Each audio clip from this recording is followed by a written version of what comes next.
Hola, buenas tardes a todos y a todas y bienvenidos a esta sexta conferencia online que pertenece al ciclo Las personas mayores ante la COVID-19. Hoy utilizamos una plataforma diferente, que es el Blackboard Collaborate, que sabéis que es una plataforma que solemos utilizar especialmente en la situación actual para la docencia en streaming, para realizar videoconferencias que tienen que ver con la docencia reglada. Es una plataforma que tenemos disponible dentro del aula virtual de la Universidad de Valencia y que hoy vamos a utilizar pues, para realizar esta conferencia que agradezco. Estamos dando evidentemente la bienvenida y las gracias a Emparaguado, que va a ser la persona con la que vamos a conversar sobre un tema muy interesante que lleva por título Desigualdades también, entre paréntesis, en tiempos de confinamiento. Y a mí me interesa sobre todo que empecemos por ese también, ¿no? Porque evidentemente las desigualdades han existido, pero quizás con la crisis que estamos viviendo, la crisis del COVID-19, de esta pandemia, eh, posiblemente hemos de reflexionar de qué manera esas desigualdades se están acrecentando, han tenido un incremento sustancial, significativo, va a suponer en nuestra vida y en los cambios, ¿no? Vitales que han de venir, cómo afecta, ¿no? A todos los niveles de nuestra vida, de nuestra convivencia, de nuestro trabajo, de nuestras relaciones personales, interpersonales, en definitiva, de nuestro, digamos, mundo, ¿no? Actual y de nuestras experiencias sociales. Y para ello, pues, Empar es una persona no solamente adecuada, sino es la persona adecuada para hablar de todo esto, porque ella es profesora del Departamento de Sociología y Antropología Social de la Universidad de Valencia. Bueno, este diálogo tiene como, digamos, objetivo especialmente tratar una cuestión que es fundamental, que es qué cambios se han producido dentro de este viejo problema que tiene que ver con cómo conciliar la vida laboral con la familiar. Pues esto quizás es uno de los elementos capitales dentro de la investigación sociológica a ser tratado con una urgente necesidad y que debe tener respuestas, podríamos decir, necesariamente rápidas si no queremos que la crisis sanitaria, la crisis social y económica, que evidentemente se derivan de ella, tengan consecuencias a corto y a largo plazo que acaben generando más desigualdad, que ya la están generando, evidentemente, y cómo podemos de alguna manera reflexionar sobre ese agravamiento de la situación vivida por la sociedad de manera actual y preguntarse por estas cuestiones que afectan especialmente a las mujeres, ¿no? Es de lo que vamos a hablar y especialmente en relación con el uso del tiempo, la división sexual del trabajo en el ámbito, podemos decir, privado y doméstico. Bueno, para ello, pues, Empara Aguado es una, como comentaba antes, una persona importante dentro del ámbito de la investigación referido a estos temas. Ya me comentaba, y ahora empezaremos por ello, que precisamente han empezado a investigar sobre este tipo de cuestiones, las cuestiones relacionadas con el trabajo, con la conciliación, pero dentro de su trayectoria lleva mucho tiempo trabajando estos temas, especialmente como parte del proyecto Mujeres en Mundo de Hombres y a través de sus publicaciones, las que pues cabría de destacar el libro Mujeres y hombres frente al desempleo, el caso español de la primera crisis del siglo XXI, la obra coral que ella ha coordinado, titulada Segregación ocupacional, participación y reconocimiento de mujeres empleadas en trabajos de dominación masculina, que esta coordinación tuvo lugar junto con la profesora Esmeralda Ballesteros Doncel.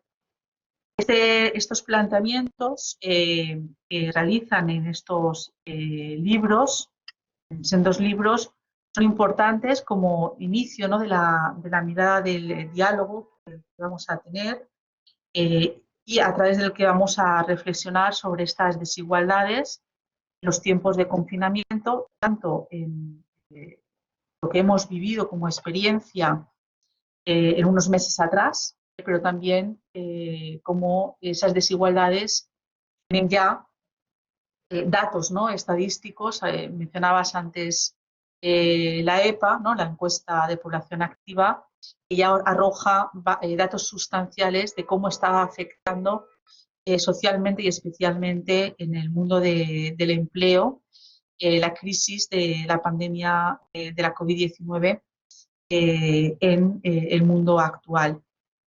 Y nada, sin más, darte la bienvenida, darte las gracias por haber aceptado la invitación a participar en este diálogo, seguro que va a ser muy interesante, y sobre todo porque tampoco ha sido para ti fácil, lo comentábamos anteriormente, Par viene de una situación familiar ahora también complicada, y quizás esto es un ejemplo, ¿no?, de cómo teletrabajamos al mismo tiempo que tenemos que dedicarnos a la vida familiar, a ocuparnos de la crisis, en este caso sanitaria.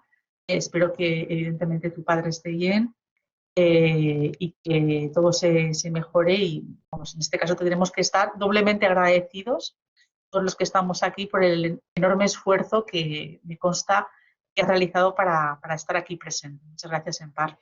Muchísimas gracias, Esther, muchísimas gracias. Es para mí un honor el haber aceptado esta invitación, porque además el espacio es muy necesario. La Nau Gran, bueno, la Nau para mí y toda su programación merece un gran respeto, pero la Nau Gran aún mucho más, porque creo que tiene un cometido importantísimo y por muchos años que esto siga adelante. Bueno, respecto a estas cuestiones que lanzabas, creo que sí que es de vital importancia el poder reflexionar sobre ello. Es importante el ver cómo en tiempos de crisis podemos realmente estar arriesgando muchos de los esfuerzos en políticas públicas que llevamos adelante desde finales del siglo pasado, y que realmente, a pesar de todos nuestros esfuerzos, todavía vemos que se resiste mucho el poder obtener esos resultados, esos indicadores que nos muestren que hemos llegado a esa isla llamada igualdad, ¿verdad?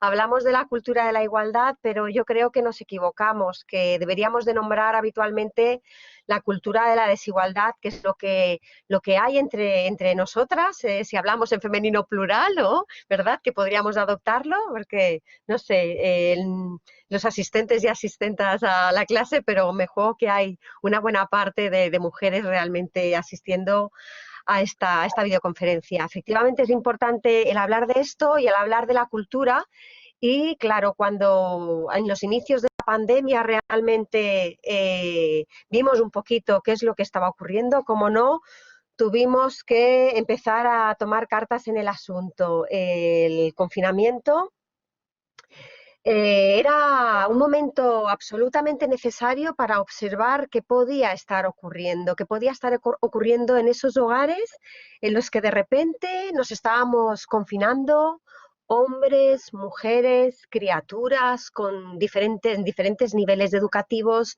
con diferentes necesidades, mayores, padres, madres, suegros, suegras, a veces hermanos y hermanas con dificultades que habitaban en otros hogares, y esto también aún complicaba mucho más, el reto era mucho mayor.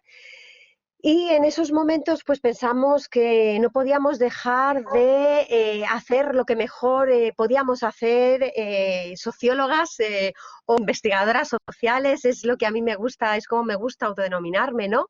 Esa vocación para mí es realmente un privilegio, doy gracias a la vida por poder desarrollar esa inquietud como investigadora social, y para mí en esos momentos pues era una necesidad el poder coser mascarillas, ¿no? Desde mi oficio como investigadora social y poder trascender también a ese confinamiento al que nos habían sometido la crisis sanitaria. Y la mejor manera que se nos ocurrió, bueno, esto lo pensamos, llevamos adelante este proyecto entre 3 personas concretamente. Tenemos una compañera del Departamento de Sociología, Cristina Benlloch-Domènech, y también con nosotras tenemos una politóloga, una joven politóloga, Ana Aguado Rosselló, intentando pues que avancemos con todas las dificultades que tenemos que llevar adelante, porque somos trabajadoras, pero además somos madres, somos hijas, y todas esas cuestiones están pesando sobre nuestra mochila y, pero bueno, se está llevando adelante. Entonces pensamos que en esos momentos en los que la crisis sanitaria nos había situado en ese ámbito cerrado, en ese ámbito privado doméstico, hacía falta echar esa mirada hacia la división sexual del trabajo. Lo que a mí principalmente me inspiró, sobre todo en esos momentos, el plantearme este confinamiento, fue realmente la última gran investigación en la que había estado inmersa, ese libro del que has hablado, Mujeres y hombres frente al desempleo, que se publicó en el año 2019, que fue un libro que tuvo una parte de investigación cuantitativa, pero una parte muy importante de investigación cualitativa. Me atrevería a decir que la parte más importante, porque a menudo damos poca importancia a la investigación cualitativa, pero la investigación cualitativa es fundamental en todas las investigaciones. La investigación cuantitativa nos ayuda a poner el zoom en esa realidad que merece ser vista, que merece ser contada, pero la investigación cualitativa es la que nos entrega esas 3 dimensiones de la realidad, con sus arrugas, con sus matices, con todo aquello que merece ser mirado. En este caso era la investigación por el desempleo, que ahora va a adquirir mucha más relevancia, seguro, en este entorno en el que nos vamos a ver abocados, porque estamos ya en plena segunda crisis del siglo XXI. Y por tanto, más allá de ver esa importancia que tiene realmente la pérdida económica, tenemos que ver otras cuestiones vitales que quedan muchas veces en las sombras y que quedan poco miradas. En esta investigación por el desempleo, una de las cuestiones importantes que nos interesaba era esto. A mí principalmente me interesaba observar y me interesaba incorporar la perspectiva de género a la investigación sobre el desempleo. Siempre he pensado, bueno, y además tenemos constataciones por las diferentes investigaciones que se han realizado a lo largo del siglo XX y en principios del siglo XXI, alguna que otra hay, pero con la investigación de desempleo que lideró Enric Sanchis, yo creo que es una de las más importantes investigaciones en desempleo que se han realizado en el Estado español en el siglo XXI. Pues además de averiguar otras cuestiones, a mí me interesaba especialmente el incorporar la perspectiva de género a esa problemática por el desempleo. Observar si ese momento de desempleo, recordemos la crisis del siglo XXI, que era una crisis de desempleo que, si observábamos cómo había ido evolucionando y observábamos los diferentes sectores económicos, la distribución sectorial donde se había producido, observábamos esa gran caída en el paro, sobre todo esa gran caída en el empleo masculino, ¿verdad? Seguida después también por caída del empleo femenino, aunque esta caída del empleo femenino se dio de una manera un poquito más amortiguada. Ya después, conforme avanzaban los trimestres, veríamos que adquiriría mucha más importancia, sobre todo a partir de los recortes de la troika, de esos recortes en los sectores públicos que incorporarían un importante impacto al desempleo femenino por normalmente encontrarse las mujeres situadas en estos sectores feminizados y muy ligados muchas veces a estos sectores donde el gasto público es importante, a estos sectores educativos, a estos sectores en sanidad, a estos sectores en educación, que ahora hemos visto cómo realmente nos pasa factura este gran recorte en todas esas políticas públicas. Bien, pues en estos momentos en los que veíamos que se había dado un gran crecimiento en la tasa de desempleo y que veíamos algo casi que no nos creíamos, como era un estrechamiento respecto a la brecha en el desempleo masculino y femenino, una brecha que tradicionalmente había sido, bueno, pues para conocer el desempleo, el nivel de desempleo femenino, yo creo que prácticamente, y así bromeando, solo hacía falta averiguar el desempleo masculino y multiplicarlo por 2, porque las mujeres tradicionalmente nos hemos encontrado en esta realidad. No podemos olvidar esa tradición de la que venimos, esas investigadoras que nos han precedido, años 90, por ejemplo, recordar a investigadoras de la Tors o Pilar Carrasquer, que en esos momentos hablaban de la tolerancia al desempleo. Y esa tolerancia al desempleo significaba que podíamos encontrarnos con un desempleo de una tasa del 34% para las mujeres, y en España no se había dado ninguna revolución. Tendríamos que cuestionarnos si esto hubiese pasado con el desempleo masculino. Por tanto, al hablar de esa tolerancia al desempleo, veníamos de estas cuestiones y de repente en la primera crisis del siglo XXI, tras una década dorada del empleo, que tampoco nos creíamos, ¿verdad? Después de pasar esa anterior crisis económica situada entre el año 89 y el 94. Una crisis, no olvidemos, también importante, aunque bastante más corta que la de después. Y después de esto llegó la década dorada del empleo. 7 millones de empleos creados en el Estado español, que nadie lo creía. Bien, después de esto llegó 2008, 2007, 2008, fue viéndose más en unas comunidades autónomas que en otras, y caímos en esta barbarie, ¿no? En esta crisis que fue muy, muy prolongada, donde llegamos a ver que la brecha de desempleo prácticamente incluso se toma negativa en algunas, como fue el caso de la Comunidad Valenciana, que durante 1 o 2 trimestres tuvo esta realidad y no podíamos creernos nada. ¿Qué había pasado? De repente la brecha en la tasa de paro entre los hombres y mujeres estaba prácticamente a 0 o incluso en negativo. Esto era tremendo. Lejos de ser algo que tenía una buena interpretación, esto era un desastre, porque esto abocaba a las mujeres al peor de los panoramas. La investigación a lo largo de otras crisis del siglo XX nos ha dado muchas enseñanzas, y entre otras nos ha dado también el observar ciertas realidades que se dan tras crisis. Si nos vamos a los escritos, por ejemplo, de académicas como Ruth Milman, veremos que frecuentemente tras esas crisis a veces vemos que la tasa de actividad de las mujeres crece, y crece como consecuencia del gran crecimiento del paro masculino. Ese gran crecimiento del paro masculino pone en jaque mate a las unidades familiares. Hemos de observar muchos de estos datos teniendo en cuenta esa unidad familiar realmente y la estrategia que muchas veces se genera en unidades familiares, como ocurrió en la última crisis del siglo XXI, que en los años 2013 llegamos a tener cerca de 1 millón, lo rebasamos, 1.900.000 unidades familiares con todos y todas los miembros en paro. La ciencia nos dice que cuando esto se da en los hogares, a menudo ocurre que hay miembros, miembras de estas unidades familiares que pasan desde el desempleo que pasan desde la inactividad. Y esta inactividad, tomémosla entre comillas, porque es la inactividad de esas inactivas hiperactivas. Esas que habitualmente construyen mucha economía en las familias, pero que nuestro Producto Interior Bruto no clasifica como economía. En esos momentos nos encontramos con importantes movimientos, mujeres sobre todo, que pasarán desde la inactividad a la actividad, denominándola así, de acuerdo a las notas metodológicas que nos da Eurostat o los organismos que contemplan estas cuestiones, y esto se dio en esos momentos.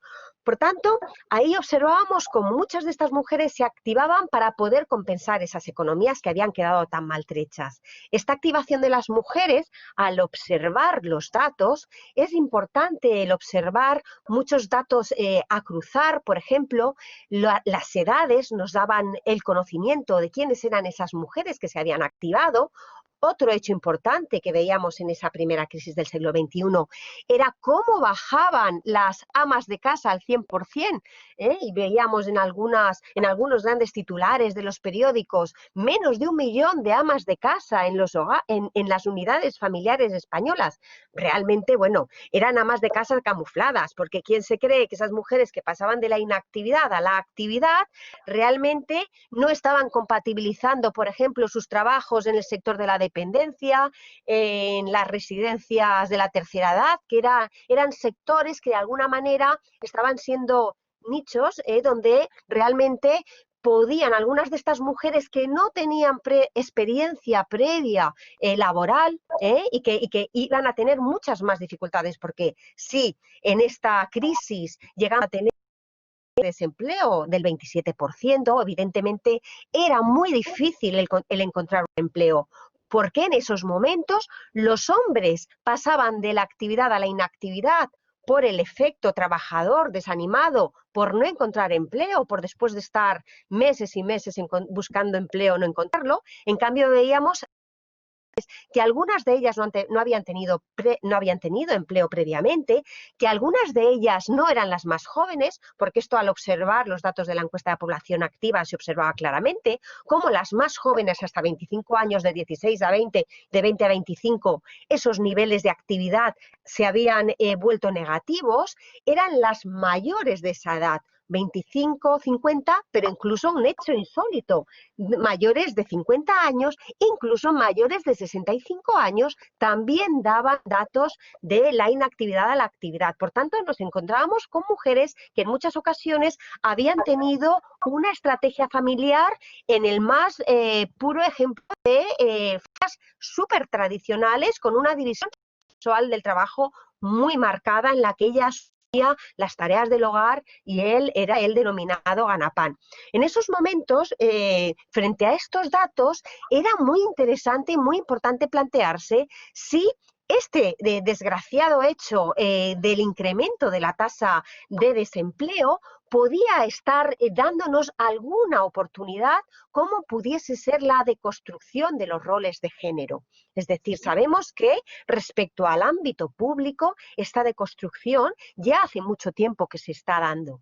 La mujer ha estado tradicionalmente participando del trabajo remunerado, bien sea teniendo esos protagonismos con unas trayectorias más discontinuas, bien sea teniendo estos protagonismos estando en ese trabajo remunerado desde la informalidad.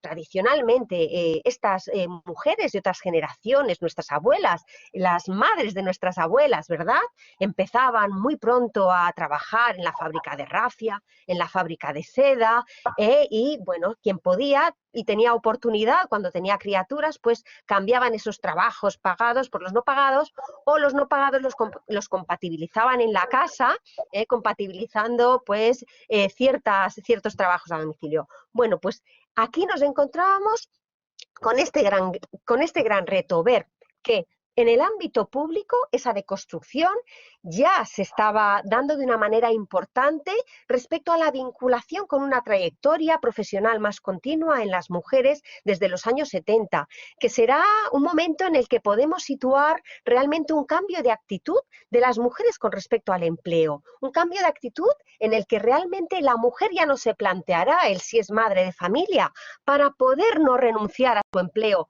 para poder no renunciar a su carrera profesional realmente en esa igualdad de condiciones. Y aquí esto nos lo dicen nuestros datos, porque si vamos a observar en la tasa de actividad con la que podíamos contar en los años 90, por ejemplo, entre los hombres y las mujeres, pues veríamos que nos encontrábamos frente a una brecha cercana al 35%.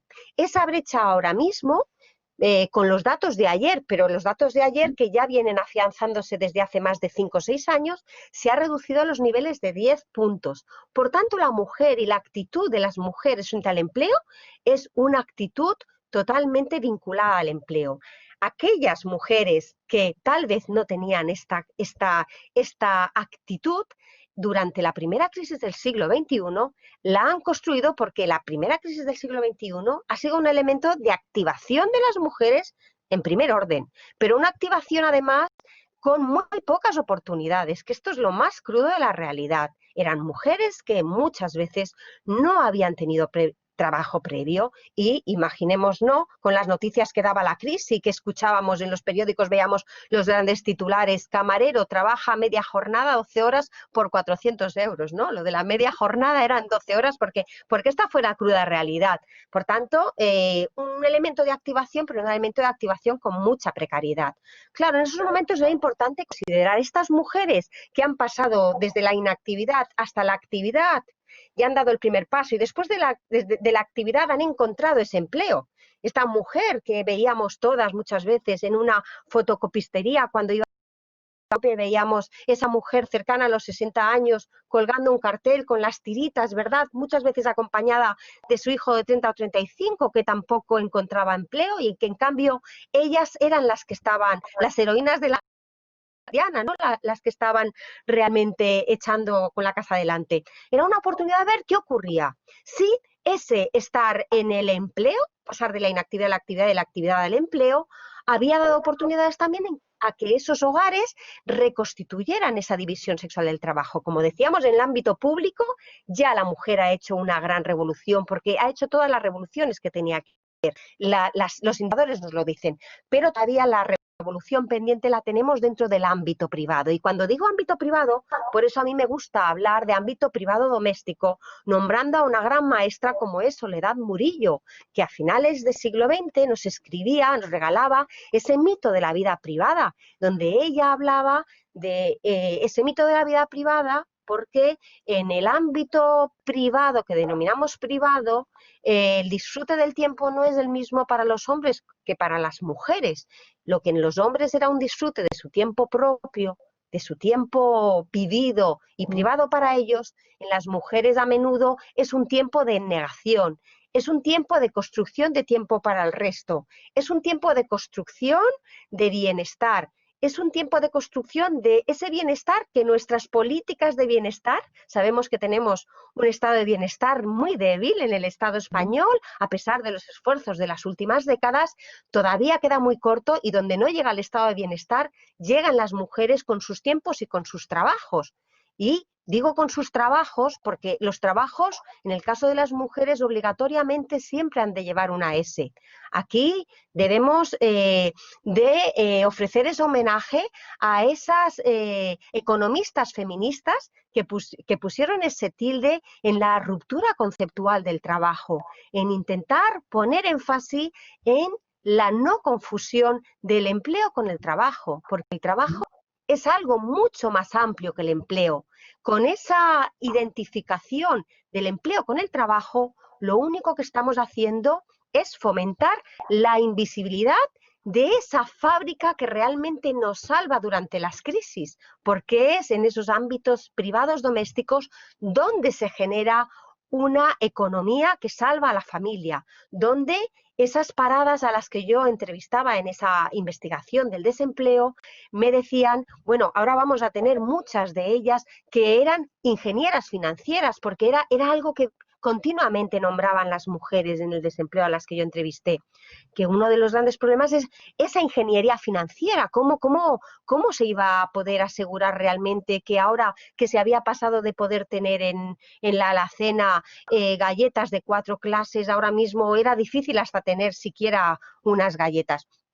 Por tanto, la oportunidad de observar en esas unidades familiares que esas mujeres estaban saliendo ya a ese empleo, ¿qué ocurría con esas parejas que habían quedado en desempleo? Si de verdad estas parejas que se autodenominaban normalmente como amos de casa, aquí esto es una marea de fondo, esto es una marea de fondo muy interesante que yo os recomendaría a quien esté interesado en el tema, leer, por ejemplo, una investigación que hizo una autora llamada Laura Merla. Ella hizo un artículo que se llamaba Hombres en casa y aquí observaba realmente a través de la investigación cualitativa el caso de, me parece que era como 20 entrevistas a hombres que habían decidido convertirse en hombres en casa, amos de casa. Esos amos de casa que también a través de la observación de la encuesta de población activa, la encuesta de población activa tiene un apartado muy interesante, muy necesario de ver, es uno de mis preferidos, donde medimos, a mí me gusta mucho observar la actividad y la inactividad. Son dos caras de la misma moneda y nos dan mucha información de esas actitudes y de lo que está ocurriendo. En esa tasa de inactividad, preguntamos a la encuesta de población activa, ¿quién es inactivo o inactiva y por qué motivos es inactivo o inactiva? Sabemos que el primer motivo de la inactividad en el caso de las mujeres son las tareas domésticas, mientras que en el caso de los hombres estas son las que podemos considerar como amas de casa al 100%, mientras que el primer motivo, si nos vamos a buscar el primer motivo de la inactividad en los hombres, veremos que es la jubilación. Si buscamos el segundo motivo, veremos que es estudios. Si buscamos el tercero, veremos que es la incapacidad permanente. Y nos tenemos que ir al cuarto lugar para encontrar el motivo de la inactividad masculina por tareas del hogar. En este caso, observábamos que durante la primera crisis del siglo XXI y conforme evolucionaba, aumentaba de casa, aumentaba ese porcentaje, no llegó a sobrepasar, los 2 dígitos no los llegó a tocar, por supuesto, en el caso de las mujeres están más que consolidados. Y veíamos como en el caso de las mujeres, como te decía, y los grandes titulares de los periódicos además nos hablaban de ese menos de 1 millón de amas de casa, ese menos de 1 millón que nunca retornó a ser ama de casa al 100%. Yo estoy segura que están compatibilizando con el trabajo en el geriátrico, con el trabajo en cualquiera de los sectores feminizados. Entonces, cómo esos amos de casa utilizaban ese discurso, escucharlos para ver de verdad si realmente el entrar a ese ámbito privado doméstico ahora como amos de casa les había dado también una oportunidad de construcción y a lo mejor incluso podía haber restado una serie de malestares. Porque esto también es algo que mirábamos y teníamos muy en cuenta el marco teórico a la hora de observar esas investigaciones en el desempleo, pues tener en cuenta pues la primera gran investigación de desempleo, como fue los parados de Marienthal, con María Jauda, donde ella observaba que los hombres frente al desempleo deconstruían sus tiempos y frente al desempleo realmente sus tiempos acababan siendo unos tiempos vacíos, unos tiempos que solo los fagocitaban a ellos mismos. Los tiempos de las mujeres, en cambio, denotaban el malestar de ya no estar en la fábrica, de ya no poder comunicarse con sus compañeras, porque la fábrica era también ese medio donde socializar, donde hablar también de tus criaturas, donde compartir estas cuestiones. En las mujeres este malestar estaba, pero en cambio ellas respecto al trabajo respecto al trabajo reproductivo no remunerado, realmente no habían denotado, sus tiempos eran muy vivos, eran mucho más vivos, porque claro, donde antes se compraban zapatos, ahora mismo se tenían que remendar, donde antes se compraba ciertos medios que mercantilizábamos, ahora se tenían que fabricar. En el confinamiento hemos tenido también esto. No ha sido directamente por una cuestión económica, esto llegará porque ojalá no llegue, ojalá realmente no sea un pronóstico, pero probablemente ya se está viendo en algunos indicadores, pero vamos a vivir tiempos muy duros. Entonces, claro, realmente las mujeres... En este sentido, claro, a mí me parece muy interesante porque realmente la forma de mirar, ¿no? en estos estudios que tú planteas es prácticamente todo, ¿no? Es pasar, como decías, una valoración estadística, ¿no? Basada en las cifras, a mirar realmente qué hay detrás de las cifras, qué nos cuenta y cómo podemos analizar desde un punto de vista social y cualitativo, ¿no? Desde el punto de vista de la valoración, no solamente el impacto que tiene el paro en la vida cotidiana, en la vida de las personas que sufren, en este caso, el desempleo, sino también cómo afecta las relaciones entre hombres, las relaciones entre hombres y mujeres, cómo afecta la vida cotidiana, el reparto, ¿no? En las tareas del hogar, en el mundo de los cuidados, donde la presencia femenina es y sigue siendo tan importante, y cuestiones que tienen que ver con lo que comentabas, asociado no solamente a ese papel de pasar de una vida inactiva a la actividad, que tiene que ver con la construcción de la resiliencia, ¿no? Dentro de los hogares. Y en ese sentido me parece muy interesante cómo toda esta metodología de investigación, que es la que expones en el libro Mujeres y Hombres frente al desempleo, habéis continuado trabajando especialmente en este último estudio, teletrabajo y conciliación, el estrés se ceba con las mujeres, y bueno, un poco planteando, ¿no?, las dificultades que nos hemos encontrado, los cambios, ¿no?, que también nos hemos podido encontrar durante el periodo de confinamiento, cuáles han sido realmente los resultados, ¿no?, con los que os habéis ido encontrando a lo largo de vuestro estudio en relación a no solamente al desempleo, sino también a cómo conciliamos, si realmente la conciliación se ha convertido, junto con el teletrabajo, en una trampa para la mujer, cómo hemos podido llevar a cabo, ¿no?, esta dicotomía, que a veces es difícil de realmente establecer como un todo, si realmente hemos tenido que, de alguna manera, buscar, ¿no?, nichos, tiempos, ¿no?, porque ahí yo creo que es muy adecuado la palabra del, no el tiempo, sino los tiempos, para poder llevar a cabo no solamente la conciliación laboral, sino el teletrabajo en los hogares, ¿no? En el caso de las mujeres, tal y como habéis mostrado en el estudio, que supongo que está todavía por terminar de concluir, da resultados muy interesantes, ¿no?, en relación a este tipo de cuestiones.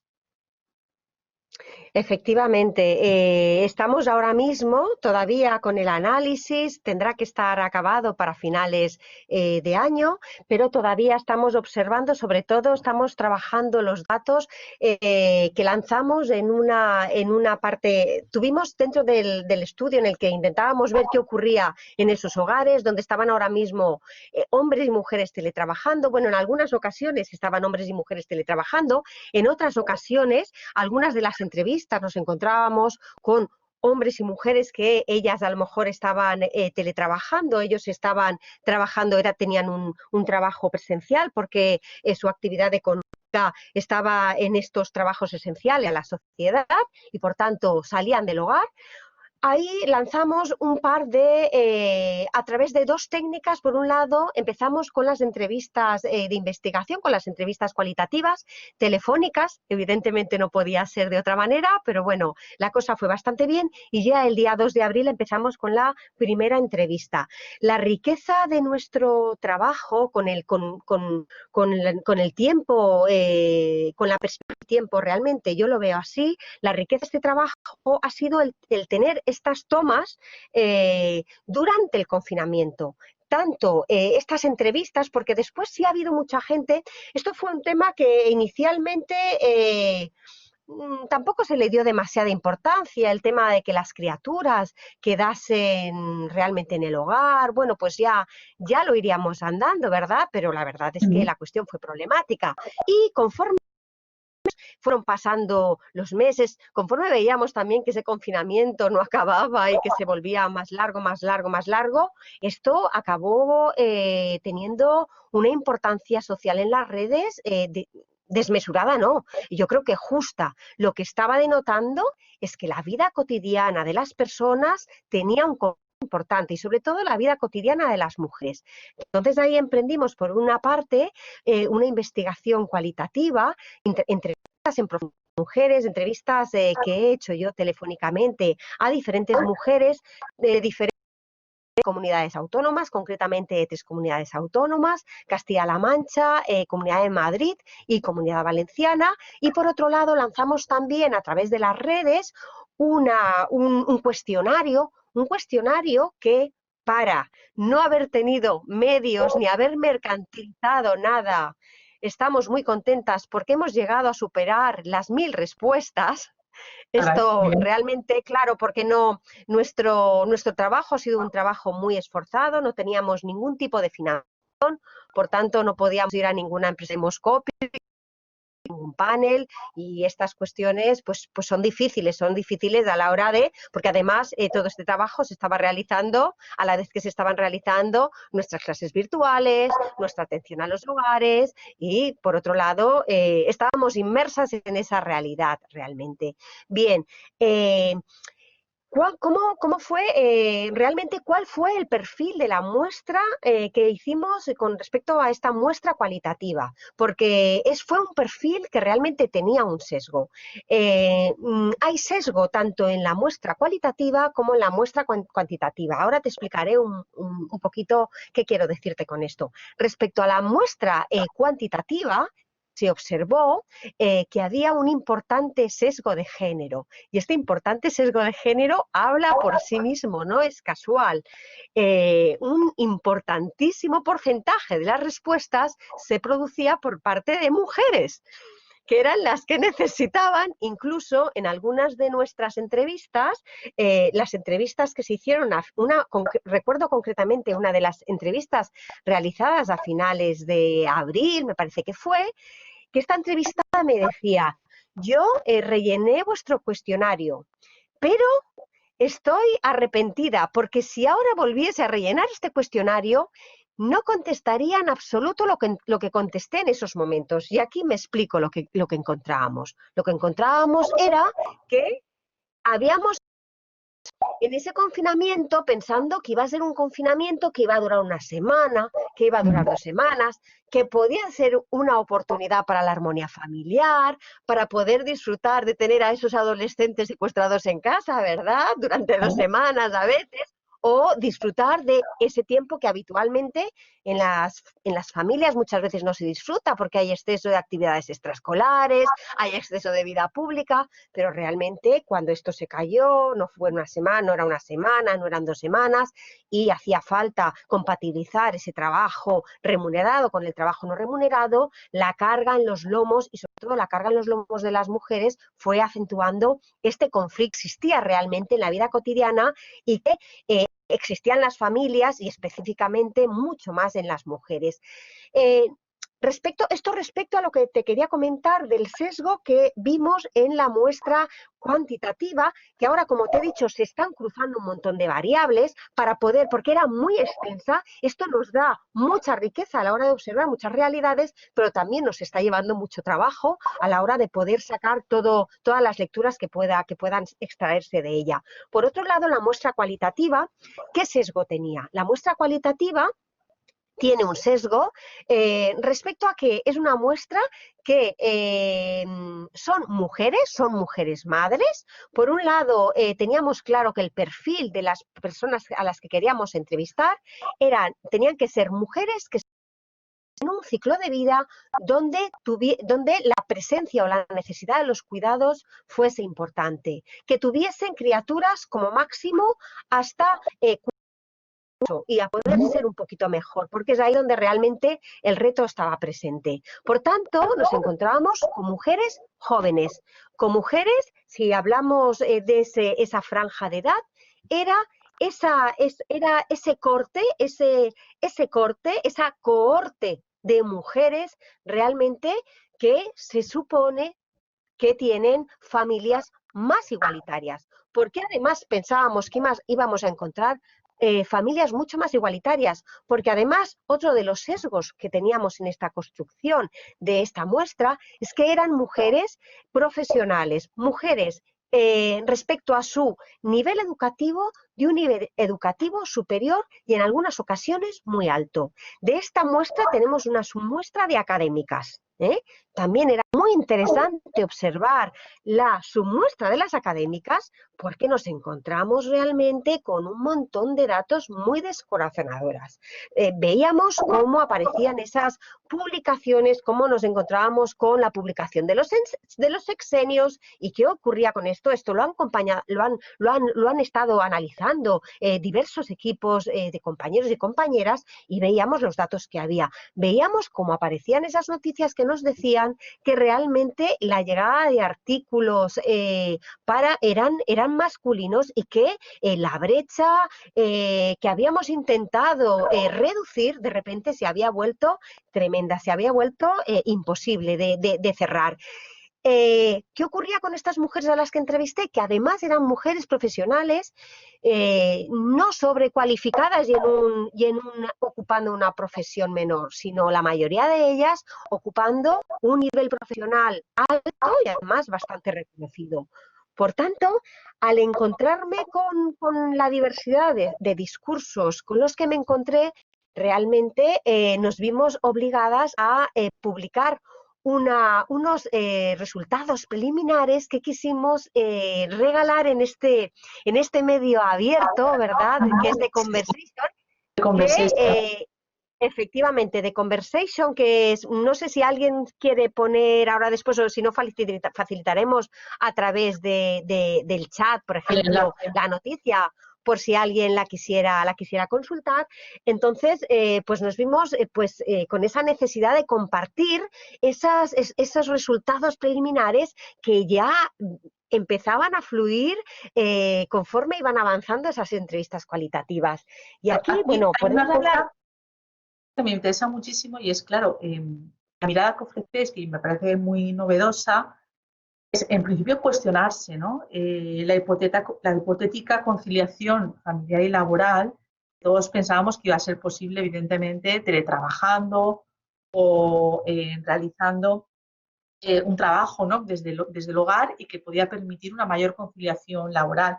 Etiquetar esto como hipotética, ¿no? Finalmente, creo que arroja luz sobre las dificultades realmente de poder construir un tiempo para el trabajo, ¿no? Y un tiempo para el hogar y la dedicación especialmente a los niños dentro de la esfera del hogar, donde las mujeres trabajan en muchísimos más ámbitos que no tienen que ver solamente con el empleo, ¿no? Y donde al final todo acaba como solapándose. Yo que soy de Historia del Arte y con una formación arqueológica, es como un yacimiento arqueológico, ¿no? Se van solapando realmente como estratos, ¿no? Como sedimentos, donde al final acabas colapsando, ¿no? Me parece muy interesante además que no solamente tiene que ver con la división sexual del trabajo, sino con elementos del reparto de esos trabajos dentro del ámbito del hogar, dentro del ámbito de lo privado. Como al final comentabais, ¿no? En este artículo que la dedicación a los niños, la dedicación a las tareas que tenían que ver con los deberes escolares, con la formación, con el apoyo que se hace desde la familia, en este caso del confinamiento, necesariamente a las tareas escolares de niños y de niñas. Y como eso era exclusivamente femenino, por un lado, ocupaba gran parte del tiempo en el hogar, que muchas de las mujeres, especialmente las académicas, que en eso me he visto tan reconocida, lo estaba comentando con alguna compañera del departamento y dices que claro, esto lo hemos vivido, lo hemos experimentado prácticamente todas, ¿no? Cómo ocupábamos las noches realmente para todo lo que tiene que ver con el teletrabajo. Cómo organizabas el tiempo en el hogar para dedicar el tiempo a otros, encontrar tu propio tiempo dedicado a tu trabajo profesional, ocupando evidentemente la noche para poder realizarlo, ¿no? Creo que me ha parecido muy interesante, ¿no? Todas esas aportaciones porque lo que muestra es realmente como esa división al final acaba diluyéndose en otro tipo de prácticas. Yo creo que no sé si puedes arrojar ahí más luz porque me parece muy interesante. Bueno, pues efectivamente nos encontrábamos, tú lo has dicho, trabajando en la madrugada. El trabajo en la madrugada fue algo que aparecía muy claramente, sobre todo por parte de esas mujeres que necesitaban tener un tiempo de concentración. Muchas de ellas a lo mejor te decían, bueno, pues yo me levanto a las 2 de la madrugada, las 3 de la madrugada, de verdad, literalmente, porque claro, necesito grabar mis clases para poder colgarlas y necesito que mis clases eh, poder grabarla sin tener un ruido de fondo, porque claro, tú lo has dicho, ¿quiénes de las compañeras no hemos sufrido esto? ¿En cuántas reuniones no hemos aparecido las mujeres con criaturas en los brazos, verdad? Por tanto, esto estaba ahí. Evidentemente, esto de pensar que íbamos a teletrabajar y que esto iba a ser muy romántico, claro, esto es sinceramente porque no le damos realmente el valor a ese trabajo no remunerado, no le damos realmente el valor que corresponde ni le damos tampoco la cuantificación del tiempo que requiere. A mí aquí, bueno, me encantaría nombrar y es necesario nombrar, por ejemplo, a María Ángeles Durán, que ha Sí, estado en este espacio, ¿verdad? Y debemos tanto a María Ángeles Durán, que ha sido esta académica que nos ha enseñado a darle importancia, a configurar esas cuentas satélite, donde realmente se pudiese recoger esa cuantificación de lo que podríamos denominar el verdadero motor de la economía vive en casa, porque realmente sin esa es imposible realizar la otra. Entonces aquí nos hemos enfrentado con las dificultades de los cuidados, con otra de las grandes características de los cuidados y porque ahí también entendemos que muchas veces hombres o mujeres normalmente cuando hemos hecho algo de esa mayor producción o esa mayor carga de trabajo remunerado que se ha gestado en este tipo de confinamiento en los hogares, veíamos que hombres o mujeres tendían a especializarse más de una o en otra. Porque claro, como resultados que hemos visto en estas entrevistas que veíamos, lo primero de todo veíamos que el trabajo en los hogares había crecido de una manera bárbara. Porque claro, donde antes muchas veces te decían, bueno, pues es que realmente en mi casa, que somos dos y dos criaturas, dos hijas de 5 y de 2 años, pues claro, es que antes apenas estábamos en la casa, veníamos por la noche, pues realmente pues se cenaba, teníamos ayuda de una persona que venía una o dos veces a la casa y nos ayudaba a que esa casa estuviese en orden. Por supuesto que la gestión con esa persona que venía a poner orden en el hogar siempre la hacían las mujeres. Ninguna de mis mujeres entrevistadas se han tenido ayuda de esas tareas domésticas. Nunca esa gestión ha pasado por los hombres. Esto también nos está diciendo algo, ¿verdad? Respecto a quién está pensando, quién está organizando, quién está cosiendo tiempo. Esto ya nos lo decían las italianas, ¿no? Que las mujeres construimos tiempo, pero es que seguimos construyendo tiempo. Yo en la pandemia y en estas entrevistas lo he visto clarísimo, y sobre todo con mujeres muy jóvenes. Por tanto, ahí nos encontrábamos con estas mujeres porque una de las características del cuidado es que el cuidado es rígido.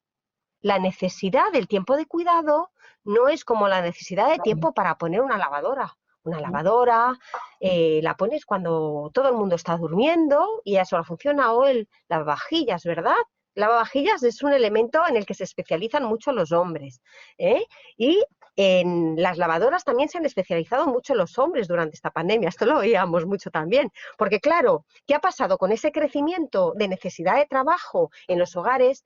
No significa que nos hemos encontrado con unos hombres malos, malísimos, que querían hacerlo muy mal y que no querían hacer nada. No, lo que tenemos tras ello es la cultura. Cultura, por mucho que, que, que, que tengamos o publiquemos reales decretos, el real decreto va y es necesario, pero tras ello el gran reto de la sociedad es el cambio de la cultura. Y este es el gran reto al que nos enfrentamos. Por tanto, lo que hemos visto en los hogares es quien más hacía previamente a la pandemia ha seguido haciendo más también. Por tanto, que cada hogar nos consideremos qué es lo que normalmente se hacía en estos hogares. Frente a esa explosión de necesidades que se ha dado en nuestros hogares, los hombres pasaron a tener mayor dosis de colaboración, pero la gran carga y la explosión, el gran crecimiento y protagonismos de la carga de trabajo global ha sido de las mujeres. Y aquí es donde yo denominaba que las mujeres, yo he seguido identificando a esas mujeres como titulares principales. Esto es como en el fútbol. Está el titular y está el suplente. Y yo todavía he visto a esos hombres muchas veces que están gestando unas nuevas masculinidades. Por este país ya llevamos bastante tiempo haciendo esfuerzos por intentar crear políticas públicas que den oportunidades a los hombres a vincularse con ese mundo de los cuidados. Ahí tenemos los permisos de paternidad y es era otra de las cosas que se abría muy interesante para observar. Ya tenemos esos permisos de paternidad, hay estudios que nos están diciendo que es fundamental el que los hombres tengan este vínculo muy pronto, en los primeros meses de vida. Colette Fagan en el año 2014 publicaba un artículo donde extrapolaba cuando esa vinculación de esas paternidades se dan en un momento de pocos meses de la criatura, esto al final se ve prolongado a lo largo ya de estas divisiones sexuales dentro del ámbito privado doméstico. Pues aquí nos encontrábamos con que ellos habían pasado a hacer un poquito más, habían pasado a hacer más, pero ellas hacían muchísimo más. Y sobre todo, aquí observaba cómo las mujeres eran el elemento flexible. Es decir, me he encontrado con hogares donde mayoritariamente los hombres, y esto tiene que ver mucho también con la cultura, los hombres y esa vinculación con su mundo del empleo generaba, si estaban teletrabajando, un mayor nivel de rigidez, un mayor nivel de, si yo me tengo que reunir con los CEOs de medio mundo, alguien tiene que asegurar que no se cuele ninguna criatura en la sala donde estoy. Esto se ha visto muy claramente también en algunas de las entrevistas, donde ellos principalmente se cerraban en ese espacio donde a veces ellos y ellas compartían ese tiempo de trabajo, pero que si se despertaban las criaturas, habitualmente quien abandonaba ese estudio para teletrabajar eran las mujeres. El servicio en los desayunos era eminentemente femenino, al igual que esa gestión previa en la pandemia con respecto a esa organización en los hogares. La atención a los mayores, principalmente, también aparecía mucho ese papel como hijas, cuando había esa necesidad de gestionar, de dar soporte a esos mayores, porque recordemos que, claro, esto fue también muy duro. De repente quisimos también proteger a nuestros mayores. Esto significó que muchas personas, incluso que tenían servicio de atención a la dependencia, esa fantástica ley en el 2006 que empieza a reconocer unos servicios necesarios para que las mujeres puedan coser tiempo también para su empleo, de repente muchas veces habían caído, y si no habían caído, las familias preferían evitarlo por intentar proteger mejor a sus mayores. Y aquí normalmente nos encontrábamos principalmente con hijas y no con hijos. Y muchas veces cuando entrevistabas a esa mujer que te decía, no, mis padres afortunadamente no están requiriendo esto, pero los padres de mi pareja, ¿y quién los asiste? ¿Cómo está? No, es que la verdad es que somos afortunados que mi marido tiene una hermana, que aparecían esas hermanas, ¿verdad? Por tanto, aquí esto era importante. Aquí veíamos cómo las mujeres muchas veces eran las que tejían ese tiempo para los hombres, las que se encargaban de gestionar realmente el apartarlos en algunos momentos, el poder también la ambición con respecto a qué querían las mujeres con respecto a esa educación de sus hijos. Se han tirado en plancha a la atención de la escuela en la casa. Sí. Recuerdo una entrevista, claro, entonces, como decía una compañera mía socióloga que también está reflexionando sobre este momento histórico, hemos sobrevivido a la crisis. Claro, hemos sobrevivido, pero lo que todavía no hemos puesto encima de la mesa es a qué precio y quién ha pagado esa factura de ese exceso de trabajo en los hogares. Y principalmente eran las mujeres las que estaban tras esa ayuda, ¿verdad? tras esa búsqueda de tóner, porque había que buscar el tóner, porque recordemos en el confinamiento que los supermercados no tenían tóner, ¿verdad? Se habían quedado sin papel del váter, pero nunca tuvieron tóner y que había que hacer muchas cosas. Entonces recuerdo una de las entrevistas que decía, y esto nos ha felicitado la comunidad autónoma porque estamos llevando muy bien realmente esto del confinamiento y que nuestras escuelas lo están haciendo muy bien y que en esta comunidad lo estamos haciendo. Y decía, pero claro, ¿a precio de qué? A precio de madres, vamos, este a precio de madres era así. Y bueno, a quien le preguntes realmente solo tiene que observar los grupos de WhatsApp del colegio que nos protagoniza, ¿no? Por tanto, realmente las madres han estado tras ello. Y entre otras cosas porque también nuestra cultura nos da nos vincula también a unas exigencias determinadas y donde a lo mejor pues hay quien ve las cosas bien de determinada manera, pues hay quien nos la ve también. A una entrevistada recuerdo que me hablaba de competencias y ella me decía, pues fíjate, en mi casa, y además aquí hablamos de una académica que tiene una importante carrera en sus hombros. Y en este caso ya me hablaba incluso que durante el confinamiento llegaron a hacer una hoja de Excel para intentar, en la medida de lo posible, ser lo más igualitarios posibles en esos usos. Pero claro, me decía, claro, nos hemos dividido el día, pero claro, mientras yo estoy atendiendo a la niña, mientras atiendo a la niña, me da tiempo de hacer la comida, de pasar la aspiradora, de poner la lavadora. Pero claro, él cuando atiende a la niña solo se dedica a atender a la niña y solo le da tiempo para jugar con la niña, ¿no? Entonces, bueno, pues me decía, pero es que claro, es una cuestión de competencia, o sea, que aquí esto lo tenemos que hacer en una lectura amable, no en una lectura culpabilizadora, no en una lectura de decir ellos quieren hacerlo mal, sino como decía esta mujer, que decía, es que ahora si respondiese al cuestionario respondería de otra manera, porque claro, empezamos y con muy buenas intenciones, pero claro, eso se fue olvidando. De repente nos olvidamos que la ropa crecía, que las necesidades. Con la cocina observaba también que ellos tenían también bastante protagonismo, al menos con una comida al día, ¿verdad? Pero después quedaban los cacharros. Esto ya era otra cosa, ¿eh? Ahí, fundamentalmente.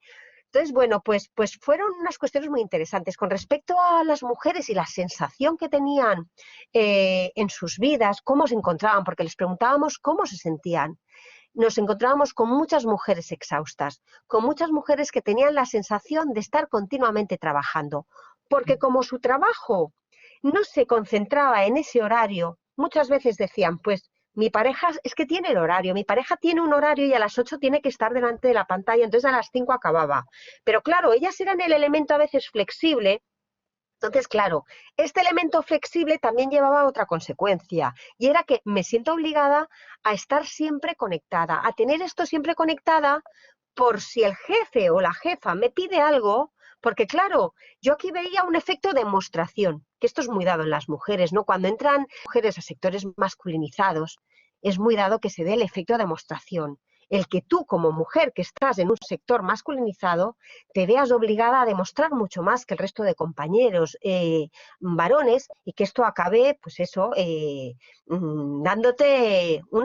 doblando mucho más tu esfuerzo. Pues aquí encontré manera ese efecto de demostración por parte de esas mujeres que sabían que estaban cuidando, que sabían que la otra parte sabía que estaban cuidando, pero que se veían obligadas a responder a cualquier hora del día eso que se les pedía para demostrar que estaban con ese teletrabajo, que ellas además lo valoraban muy positivamente porque les permitía cuidar a sus criaturas. ¿Qué ocurría con esas mujeres que muchas veces las afortunadas que tenían una habitación propia? Porque claro, aquí nos hemos encontrado con muchos hogares. Al haber hecho bastantes entrevistas con algunos hogares situados en Comunidad de Madrid, pensemos el precio de la vivienda por metro cuadrado en Comunidad de Madrid, ¿cuál es? Entonces, en aquellos hogares, porque otra de la información que yo pedía era información sobre la vivienda, cuántos metros tenía, cómo era. Entonces, claro, hablaba de 80 metros en Madrid, era una vivienda, era un palacio, ¿verdad? Entonces, claro, en muchas de estas ocasiones, pues no había esa habitación propia. Cuando había esa habitación propia, a menudo aparecía también ese no poder usar esa habitación propia, siempre también. o el sentimiento de culpa. El sentimiento de culpa, ese gran aliado del patriarcado, vamos, aparece por todos los lados en el cuestionario, situando y reflejando a esas mujeres, pero también en las entrevistas. Es que yo siento que mi pareja, cuando se cierra la habitación a trabajar, es capaz de concentrarse mucho más que yo. Yo, que a las 3, que es la hora que me toca, hasta y es la parte rígida que tengo, si escucho a mis criaturas llorar en el comedor, pues como que me siento con esa necesidad de atenderlo. Por tanto, el teletrabajo, con esto no diré que no sea un buen invento, y no voy a decir el teletrabajo y la ley ha sido muy necesario, ¿verdad? Esto ha sido muy necesario porque hacía falta lanzar también a esos costes también que se estaban produciendo y que además hay que regularlos sindicalmente. Hay que mirar el teletrabajo y hay que mirar esa parte de clase que tiene el teletrabajo y hay que mirar también esa parte de género que tiene el teletrabajo. Y por supuesto que hemos de pensar también que lo que hemos estado realizando durante el confinamiento no ha sido un teletrabajo al uso, porque ha sido teletrabajar con criaturas. Por tanto, aquí yo no me atrevería ni a culpabilizar ni a pensar que el teletrabajo puede ser bueno o malo para las mujeres, porque evidentemente que puede ser muy bueno para las mujeres un teletrabajo en el que lo que estés haciendo realmente es teletrabajar. Hemos Pero vivido si realmente... una situación excepcional, ¿no? Porque realmente ha sido teletrabajo con toda la familia confinada y por tanto teniendo que realizar más tareas o más trabajos dentro del hogar, lo que es simplemente lo que te exigía, ¿no? Tu empleo, ¿no? Tu profesión. Y me parece muy interesante pues, lo que comentaba sobre la flexibilidad, ¿no? Es decir, cómo las mujeres eran las que, la parte que renuncia, ¿no? Sobre todo en algunos hogares en los que solamente podía haber quizás un, eh, digamos, ordenador, ¿no? Cuestión también de la accesibilidad, ¿no? A través de los medios informáticos en muchos hogares ha sido realmente el gran problema, ¿no? Sobre todo teniendo en cuenta que los niños eran los que tenían que tener la prioridad a la hora de atender tareas escolares. El parto del teletrabajo, pues en muchas ocasiones ha sido difícil, ¿no? Y complicado. Han sido en muchas ocasiones las mujeres, como tú comentabas antes, las que han tenido que renunciar a este tipo de, o ser más flexibles, ¿no? O más generosas a la hora de poder no solamente repartir, en este caso, ¿no? Los elementos informáticos, sino también el tiempo dedicado a su uso. Yo creo que eso es muy importante. Una de las cuestiones que a mí, y un poco saltando, ¿no? De la parte del confinamiento, y por ir terminando porque tenemos una hora y así dejamos un poquito de tiempo para preguntas, es el hoy, ¿no? Cómo está afectando la crisis de la COVID-19, especialmente al desempleo en la actualidad y qué papel es el que tienen que tener las mujeres en el centro de las iniciativas para la recuperación. Esto la ONU ha sido muy clara, creo que se ha manifestado de una manera muy contundente, sobre todo en el estudio que ha realizado de cómo afecta la crisis actual a los diferentes grupos de personas, en este caso concretamente cómo ha ido agudizando las desigualdades existentes. Existe una gran preocupación, especialmente cómo la crisis actual que estamos experimentando puede, en el poco lapso de tiempo, ¿no? que llevamos, y ya se está notando, revertir los limitados avances de la igualdad que habíamos conseguido. Igualdad de género, pero también igualdad de derechos de las mujeres. Y sobre todo, se pone el acento en cómo precisamente las medidas, las iniciativas de recuperación se tienen que poner como en el centro, ¿no? A las mujeres como punto central, especialmente de la resiliencia y de la recuperación, precisamente para evitar este tipo de efectos no deseables y que, como digo, estamos experimentando desde el punto de vista social, desde el punto de vista económico, a veces con consecuencias realmente devastadoras para mujeres y para niñas en el contexto mundial, que es en lo que la ONU ponía evidentemente el acento.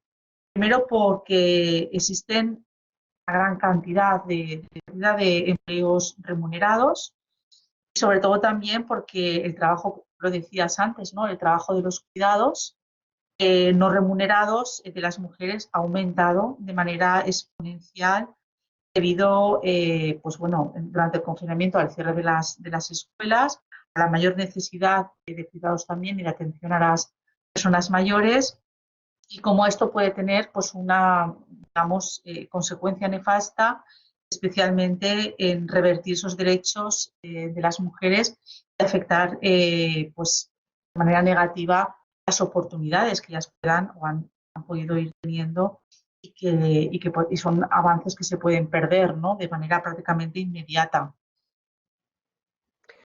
Absolutamente, absolutamente. Y respecto a las oportunidades y yo diría además también respecto a la salud de las mujeres, que Efectivamente. será otra de las cuestiones que de alguna manera con la gravedad de la pandemia estamos como dejando de lado, ¿verdad? Cuando aparecen las grandes crisis caen estas cuestiones que consideramos como ya secundarias, como por ejemplo puede ser la prevención de riesgos laborales, la posponemos a un segundo plano, o la lucha por la igualdad la ponemos a un segundo plano, y esto va bastante el verlo. Va a ser fundamental y vital el observar el impacto que pueda tener el impacto sobre las mujeres de esta crisis. ¿Por qué? Por muchas cosas. Porque ya veíamos en la primera crisis del siglo XXI que las unidades familiares, los hogares sostenidos por una sustentadora familiar mujer creció de ser una de cada 4 a ser una de cada 3. Esto era una tendencia de fondo que venía ya desde los primeros años del siglo XXI, pero se tornó con mucha más agudeza durante la crisis. Por tanto, va a ser muy importante asegurar esos empleos femeninos, porque muchas veces esos empleos femeninos están siendo vitales para la supervivencia de esa unidad familiar, para evitar la pobreza femenina y para evitar una cuestión muy importante, la pobreza infantil, la pobreza de los mayores, la heredan las criaturas. Por tanto, va a ser vital. Por lo pronto, la tercera pata que tenemos en este estudio y que de hecho yo ya ahora con los datos de la tercera encuesta de población activa estoy ya afilando mis lapiceros, ya hoy empecé a explotar los datos de la encuesta de población activa. Estoy ahí con mis tablas, pero lo que podemos, porque claro, ¿qué nos ha pasado hasta ahora? Que realmente lo que podíamos observar con respecto a los datos de empleo nos daba poca información. Bueno, lo primero todo que tenemos que saber es que los datos de empleo los tenemos que ver con una perspectiva, ¿vale? Con una perspectiva de construcción. Por tanto, hasta dentro de varios trimestres no tendremos certeza sobre qué es lo que está ocurriendo. Los datos del primer trimestre de la encuesta de población activa no nos sirvieron para nada porque no tenían validez, porque los cortes que había en la muestra no recogían la pandemia. Los de la segunda eran porque como la muestra se hizo telefónicamente, tuvo que reducir, y realmente como veníamos de un tiempo de confinamiento, ¿qué ocurrió en esos momentos? Que la tasa de actividad bajó muchísimo. Claro, bajó muchísimo porque uno de los requisitos para que la encuesta de población activa te clasifique como activo o como activo es que tú tengas una búsqueda activa de empleo, pero claro, desde un confinamiento tú no puedes hacer una búsqueda de empleo realmente. Por tanto, hubo un gran crecimiento de inactividad que ahora en los datos de la tercera encuesta de población activa, hemos visto que ha subido esa actividad, que parte de ella era la que se había perdido. Y además, parte de esa activación ha sido femenina. Los datos respecto al crecimiento de desempleo son horrorosos. Y aquí en nuestra Comunidad Valenciana, mucho peores en la media del desempleo femenino que en el Estado español. Claro, pensemos también, aquí tenemos que ver la composición sectorial que tenemos en nuestros productivos.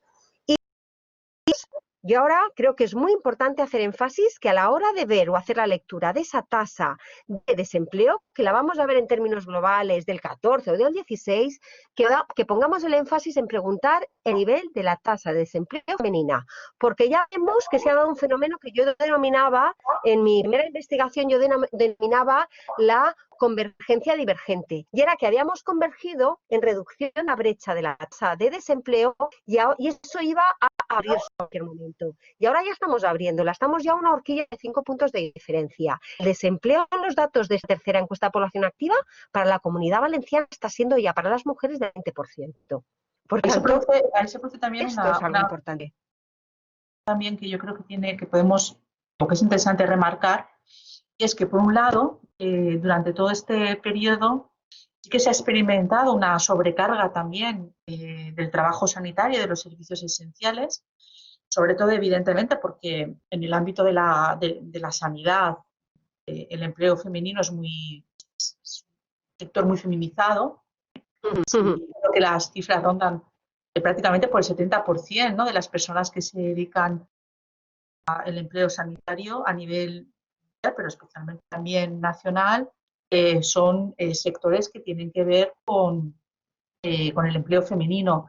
Pero también el mundo del comercio, el mundo de la alimentación, los servicios de limpieza hospitalaria, en comercios, etcétera, los cuidados en las residencias, ¿no? Antes comentabas los geriátricos, por ejemplo, son sectores que están muy feminizados y también ha habido una exposición muy clara a la enfermedad por parte de las mujeres que han ocupado estos empleos.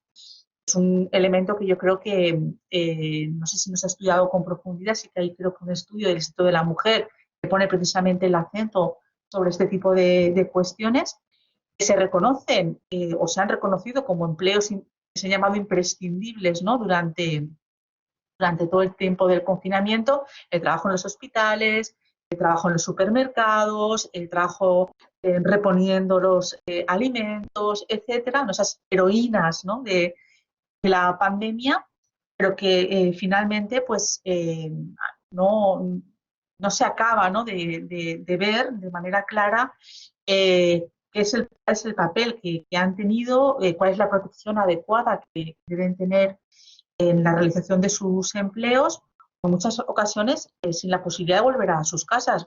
Yo tengo familia que han sido durante este tiempo contagiadas de COVID, precisamente con hospitales, etcétera, y con evidentemente dificultades de volver al hogar. Sí, sí. Mujeres que alquilaban una vivienda para no volver al hogar directamente, trabajadoras de geriátricos. El otro día me hablaban de algunos casos muy concretos y esto lo hemos visto. Efectivamente, Esther.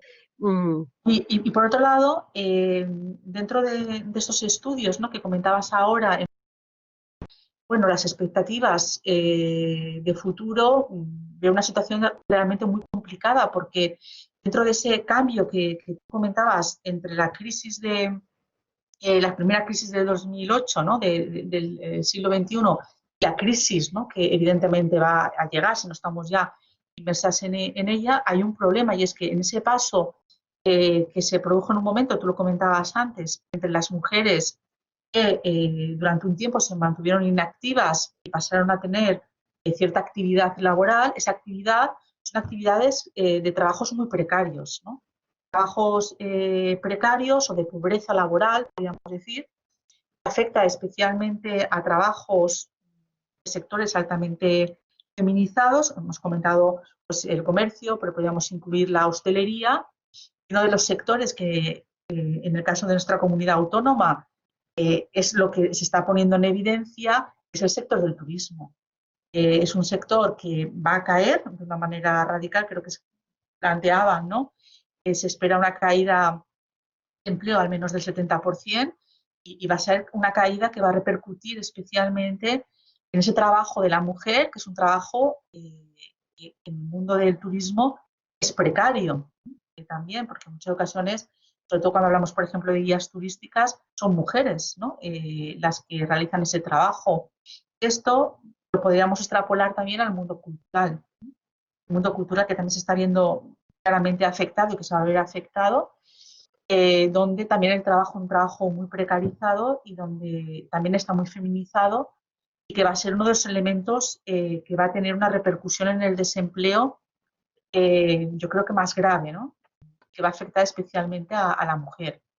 En los primeros tiempos, yo no sé si tú me podrás a lo mejor aclarar, ¿no? Sí que las primeras cifras dan como resultado, por lo que he ido leyendo, que lo que se había perdido en la primera fase de la crisis de la pandemia era trabajo masculino, que yo creo que tiene que ver con el parón que se produjo especialmente en el ámbito de la construcción, ¿no?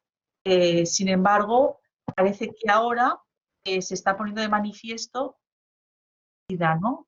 De trabajo, este desempleo femenino que va a afectar especialmente a este sector más precario del mundo del turismo o del mundo de la Servicios. cultura.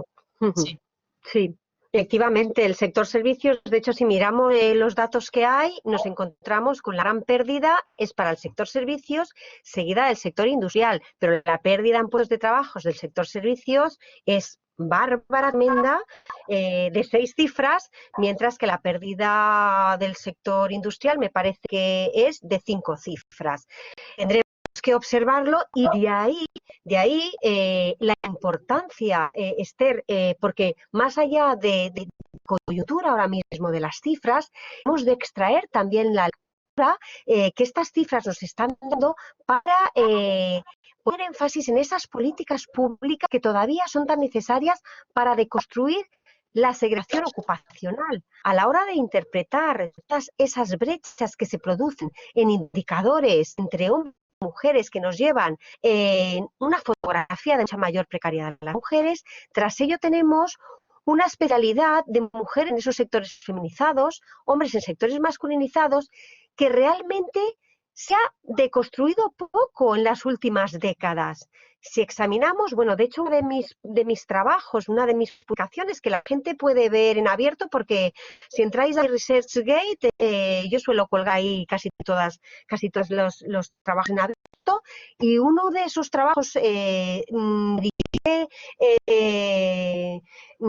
mi objetivo era analizar qué había ocurrido si en el censo del 2001 y el 2011 realmente habíamos conseguido modificar esa especialización sectorial y profesional por parte de los hombres y de las mujeres. Ver si, de alguna manera, entre el censo del 2001 y 2011, que son los dos últimos que tenemos, hasta el 21 no tenemos otro, realmente habíamos visto que en los sectores masculinizados habían entrado más mujeres y los feminizados más hombres, porque lo que conviene a esta humanidad realmente es que los hombres entren a los sectores feminizados, entren a la atención infantil, que entren a la enfermería y que las mujeres entren en estos masculinizados. De ahí el objetivo de nuestra investigación en el proyecto Mujeres de Hombres, en las que yo, por ejemplo, prestaré mi atención al estudio de las estivadas portuarias. ¿Qué ocurre con esas mujeres que no quieren quedarse en un sector feminizado, por ejemplo,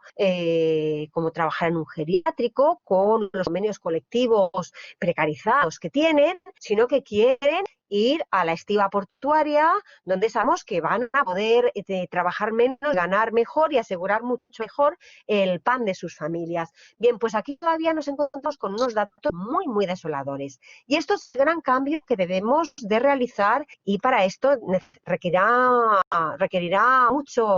mucha atención en las políticas públicas, porque está demostrado que cuando los hombres entran en esos sectores feminizados, aumenta la valoración por ese sector, mientras que a las mujeres nos cuesta mucho entrar en esos sectores feminizados. Fíjate que incluso tenemos una teoría que viene a intentar explicar el por qué por qué los sectores masculinizados repelen a las mujeres. Simplemente nombrando la teoría da miedo, porque se llama la pollution theory, y es que parece que dicen que las mujeres, cuando entramos en sectores masculinizados, bueno, eso, contaminamos entre las mujeres. Es que lo que ocurre es que muchas veces en esa cultura masculina que tiene nuestra sociedad, porque somos en este proceso de socialización, que es este complejo proceso de adaptación medio, ese medio todavía es sexual. Y claro, todavía, y las organizaciones tienen cultura. Entonces, bueno, sabemos que muchas veces a los hombres esto de tener una jefa mujer, muchas veces es incluso quien hace esa selección piensa que el colocar a una mujer por encima de esos hombres no va a ser bien recibido. Fijaos, no sé si leíste, bueno, hace poco leía una noticia en El País de una ingeniera que además creo que va a emprender acciones legales, va a seguir adelante, a mí me parece magnífico, que se la había rechazado, era creo que era una empresa naval o astilleros del norte, que se la había rechazado por exceso de capacidad, por estar excesivamente preparada. Caray.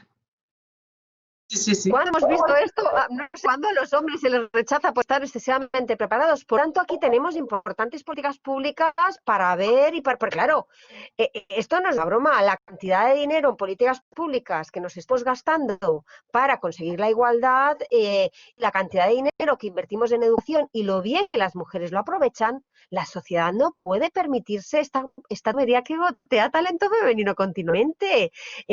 Porque nuestra sociedad y ahora mismo con los retos del COVID no puede permitirse perder a las mejores ingenieras y perder a mujeres que pueden aportar muchísimo a nuestra sociedad. Es una cuestión de supervivencia del planeta, de hombres y de mujeres del planeta. Sí, sí, bueno, es una cuestión muy interesante, ¿no? Porque realmente cuando plantea, incluso en sectores feminizados, ¿no? La escala, ¿no? A nivel jerárquico, en los puestos de dirección, pues evidentemente las mujeres van desapareciendo, ¿no? Hay una gran plataforma donde las mujeres están presentes y conforme accedes a los puestos de dirección, las mujeres, ¿no? Se van diluyendo o no están. Y habría que preguntarse el porqué, ¿no? de esta situación. Esto es muy evidente, ¿no? En el ámbito cultural. Ya sería el porcentaje, ¿no? de hombres y mujeres que ocupan cargos de dirección en el ámbito cultural y es bastante aclamador, ¿no? Creo que es el 80% de las instituciones culturales de nuestro país están dirigidas por hombres. En cambio, el mundo de la cultura, el mundo del arte, como hemos comentado, etcétera, es un sector donde evidentemente Claro. hay una gran presencia de mujeres trabajando. Y es una cuestión que tiene mucho que ver con evidentemente, cómo nos planteamos, ¿no? La perspectiva del aprecio hacia el papel de la mujer en el aporte al trabajo. Y yo no sé si tengo la respuesta, pero a mí una de las cuestiones que me he encontrado, ¿no? De manera continuada a lo largo de mi trabajo en la universidad ha sido continuamente eh, el hecho de que las personas cuando tienen que valorar, ¿no? a personas como nosotras, es que qué jóvenes somos. Yo me he encontrado que soy joven siempre, de manera permanente. Yo no sé si el hecho de ser joven tiene que ver también con una manera de mirarnos siempre como permanentemente personas menores de edad, ¿no? Desde el punto de vista, eh, bueno, evidentemente intelectual, en relaciones de poder, en la ocupación en cargos, etcétera, ¿no? Es algo que siempre me he encontrado. O sea, el hecho de ser mujer significa que soy joven, aunque no sea ya tan joven, ¿no? No sé si voy a ser joven siempre hasta que ya sea demasiado vieja. Es una cuestión que también me pregunto, ¿no? En cambio, en los hombres esto no existe, ¿no?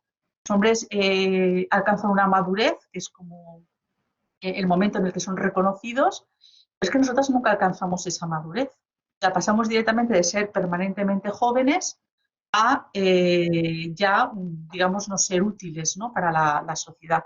Un poco esa es la sensación que yo tengo y que no sé si se podría, desde un punto de vista sociológico, analizar o existen estudios, ¿no? Relacionados con esto. Efectivamente que es un elemento importantísimo y interesantísimo, porque fíjate, además pasamos de ser jovencísimas a que nos caduquen directamente Así es. por mayores, porque claro, vamos, si es un crimen la juventud, cómo se nos tilda de jóvenes, después todo lo que realmente sabemos que sufrimos las mujeres también a partir de lo que en ellos es sabiduría, en nosotras otras normalmente es una mujer ya mayor. O hay estudios y cada vez más, yo diría que más, sobre todo en Inglaterra, yo creo que se iniciaron mucho antes cuando los estudios de las organizaciones, donde se intenta también reflexionar sobre estas diversidades. Esta diversidad es una de las diversidades que se ha. También la diversidad de la edad. Cuando hablamos también de hombres y mujeres, ¿por qué no estudiar también qué ocurre con las mujeres y plantearnos también cuestiones que ocurre con las mujeres a partir de los 50 años? Porque la menopausia tiene unas consecuencias también y es una cuestión también de diversidad que debería de atenderse, que debería de contemplarse.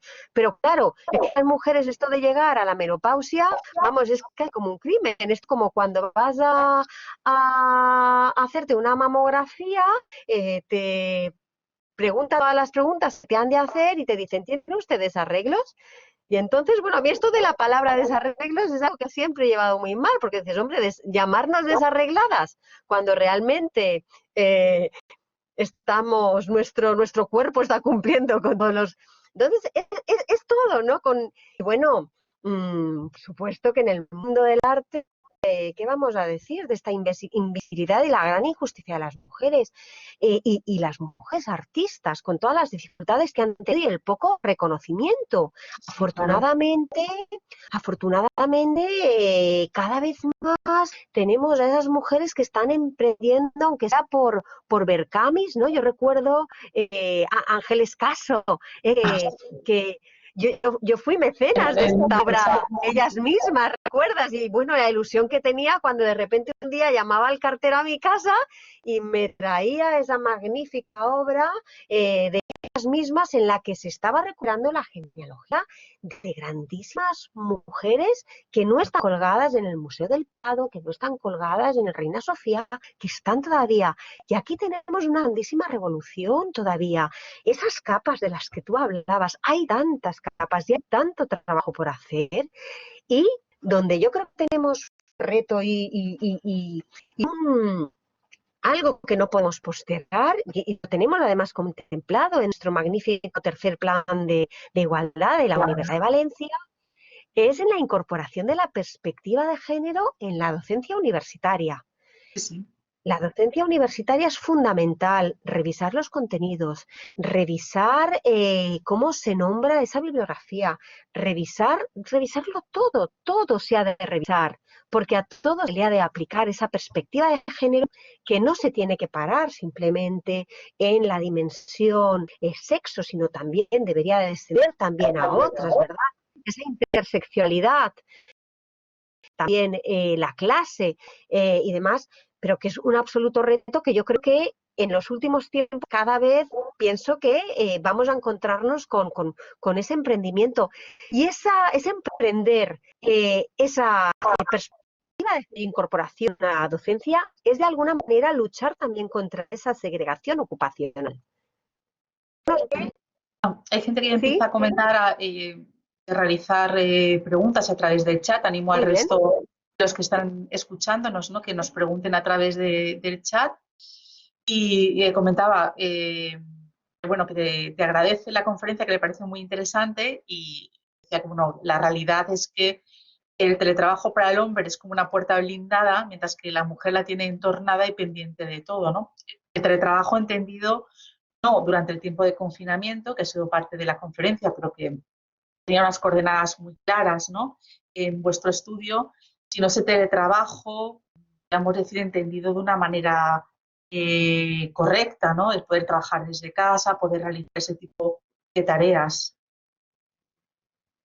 La pregunta sería, perdón, porque perdón, Esther, estaba intentando leer el chat a la vez que atenderte a ti, y creo que me he como despistado un poquito. Os decía que para el hombre es como una puerta, el teletrabajo. Sí, un torreón, ¿verdad?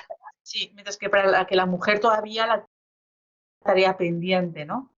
Entiendo de la afirmación o de la pregunta que en algunos ámbitos, supongo que tienen que ver también con el mundo de la empresa, especialmente con las ingenierías o con determinado sector, la posibilidad de hacer teletrabajo desde casa es mucho más evidente o está más aceptado, mientras que para las mujeres ha sido una realidad lejana, ¿no? Hasta este momento del Sí, confinamiento, pero que es una cosa como excepcional. Bueno, yo creo que tiene que ver con lo que hemos comentado, ¿no? En la división sexual del trabajo, del empleo, en este caso, donde precisamente los empleos que tienen que ver con este mundo más precario de los cuidados, de la alimentación, del consumo interno, del comercio, del turismo, es decir, de las actividades relacionadas con las cadenas de suministros o bien con el mundo de la sanidad o incluso diría, con magisterio, con la educación primaria y secundaria especialmente, son trabajos donde digamos, el trabajo es difícil, ¿no? O no ha entrado de una manera mayoritaria frente a otros trabajos que tienen que ver con las ingenierías, que tienen que ver con sectores más masculinizados. efectivamente, efectivamente, porque tradicionalmente la mujer cuando teletrabajaba era modista, mientras que el teletrabajo masculino lo asociábamos más al trabajo del abogado, ¿verdad? Claro, Que podía tener a lo mejor su despacho, efectivamente, efectivamente. Por eso ahí también la cuestión de esa visión del teletrabajo, no solo desde una perspectiva de género, sino también desde una perspectiva de clase, también ha sido algo muy importante a considerar también durante la pandemia. Los datos de la encuesta de población activa venían a hablarnos también de la presencia del teletrabajo en estos últimos datos de este trimestre. Parece que la situaban en torno a un 10%, había disminuido desde niveles del 16% en el anterior trimestre, pero bueno, todo lo que estamos escuchando ahora mismo en estos últimos días respecto a la situación y cómo están creciendo las alarmas sanitarias, me temo que vamos a encontrarnos con probables y efectivamente. Y hay un tema también interesante a observar, que algunas investigaciones sí que lo han emprendido. Por ejemplo, una investigación realizada por el CUID lo ha hecho, es el observar también cómo la presencia de parejas mixtas donde ellas teletrabajan y ellos están en el trabajo esencial ha podido facilitar o no, en qué tipo de parejas se ha podido facilitar más esta deconstrucción y este reparto más igualitario con respecto a las tareas del hogar. Claro, por eso hay algunas personas que creen que, aunque esto es una cuestión polémica, creen que realmente la mujer, cuanta más presencialidad tenga en su trabajo, de alguna manera va a asegurar más ese reparto igualitario del hogar, porque es que parece que la mujer igual a presencia significa que se le pegan todas las de cuidados que hay. Porque, entre otras cosas, por el vínculo realmente que establece claro. con sus criaturas, por Sí, ejemplo, sí. ¿no? Que es algo difícil de modificar de un día para otro, decirle a criatura, no traspases esa parte, porque ayer era una relación la que teníamos, hoy con teletrabajo realmente yo ya no soy tu madre, soy una... Claro, esto explícaselo a una criatura de 1 año y medio, de 2 años, porque esto ha sido otra cuestión importante, la gestión de las emociones. Esta ha Claro. sido una gran necesidad. Las emociones ha sido eminentemente femenina. En las entrevistas aparecía estas criaturas que hacían los esfínteres, por ejemplo, ya esos esfínteres estaban controlados, de repente aparecía, pues mira, de repente ha vuelto otra vez se le escapa el pipi, o pues mira, está durmiendo peor, por la noche se despierta y viene enseguida y se coloca en la cama de nosotros. Es que la acción de las emociones ha sido importante y estar confinadas realmente es que llevar el trabajo, que el empleo haya invadido nuestros hogares, ha sido sin previso y realmente sin guardar eso que debería de estar en el centro, pero que el empleo siempre lo lleva a la periferia, que es la Claro. vida. Están también en relación, bueno, precisamente a la vida cotidiana, ¿no? Y como hemos podido eh, sobrevivir a esta situación tan compleja es cómo ha afectado a las mujeres de la tercera edad, ¿no? A nuestras abuelas, a nuestras madres, el confinamiento, ¿no? Si sobre esto, ¿no? Ha habido algún estudio, hay alguna, digamos, teoría, ¿no? O realidad, ¿no? Comprobada en torno a cómo les ha podido afectar, ¿no? Especialmente en esto que comentabas, que tiene que ver con la gestión de las emociones, que es tan importante y que ha formado parte, ¿no? En muchas circunstancias de nuestra forma de estar en la vida. En el 2008 yo recuerdo, ¿no? Que se decía que las abuelas habían sido las grandes heroínas de la resiliencia ante la crisis económica, para las que en muchas ocasiones, ¿no? Abuelas y abuelos con sus pensiones habían conseguido mantener a todo lo que serían esas unidades familiares más expandidas, no solamente a los hijos y las hijas, sino a los nietos, etcétera. Sin embargo, ahora la situación ha sido difícil, ¿no? Porque la crisis los ha ubicado en el centro del riesgo, ¿eh? Y, por tanto, de las personas que hay que cuidar. En muchas ocasiones, ellas que han sido las cuidadoras en la familia, pues no sé cómo se ha podido percibir, ¿no? Desde la gestión de las emociones, el papel tan diverso que han tenido que vivir en estos momentos. Sí, efectivamente, Esther. Yo creo que este es el gran tema que yo creo que ha sido todavía poco investigado desde la investigación cualitativa. Y cuando hablamos también de estas abuelas, yo creo que hay que diferenciar también diferentes abuelas, ¿verdad? Esas abuelas que están en una cuarta edad, ¿verdad?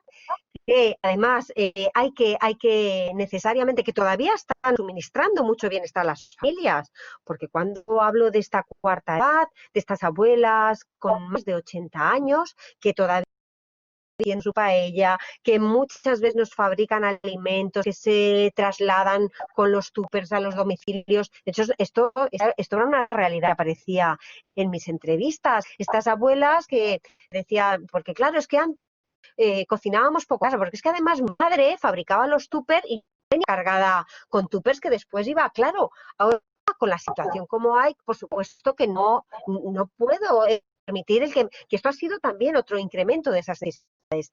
No obstante, bueno, tenemos estas abuelas. De momento la sociedad está intentando, hay una parte de la sociedad que está intentando llevar esa responsabilidad al extremo, intentar todavía, si no, a ver, sí que en una parte ha habido ese acercamiento de atención también a nuestros mayores, porque hemos visto que la pandemia es muy larga, hemos visto que nuestros mayores, como escuchaba el otro día la expresión, es que si no me muero de la pandemia, me moriré de pena. Esto también lo hemos estado escuchando por parte de estas abuelas y por parte de estos abuelos. Por tanto, ahí también ha valido también esa escucha y esa visita. Muchas veces también con esa responsabilidad de decir, bueno, estamos evitando la paellita familiar del sábado, del domingo, porque no corresponde. Estamos intentando. Por otro lado, tenemos otra que no están todavía en esa cuarta edad, que yo creo que hemos de estar muy al tanto, porque los meses de invierno vienen, la pandemia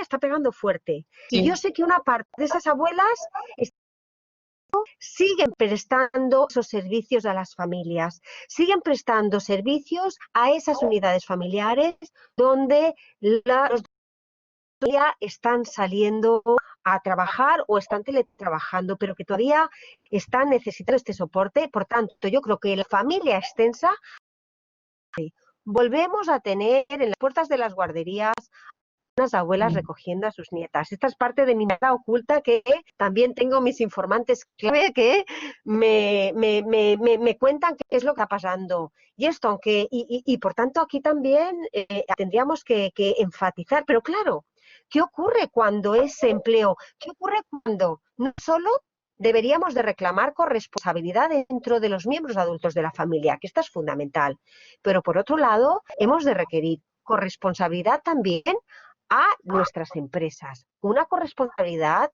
que posibilite la flexibilización y sobre todo la flexibilización de esos horarios para los hombres, para que puedan ser tal vez reducciones de tipos de trabajo. Fíjate que yo aquí, ahora que en Valencia estamos planteando lo de la jornada de 4 días, fíjate que yo me iría ya no tanto la jornada de 4 días, que yo no la veo para nada amable con la conciliación, vería muy bien esa menor jornada dividida entre 5 días, porque claro, ¿de qué nos serviría una jornada de 4 días con 9 horas?